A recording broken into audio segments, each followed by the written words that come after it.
Learn how to easily add custom words to the dictionary in Microsoft Office, so they won't be flagged as spelling errors again.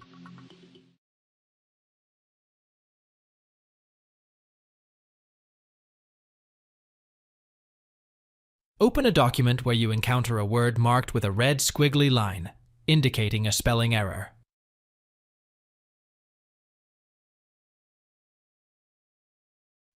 Right-click on the word with the red underline to open a context menu.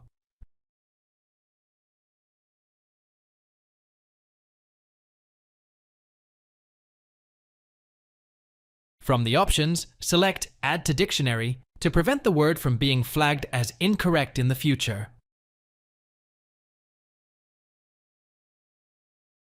Close and reopen the document to confirm that the added word is no longer underlined in red.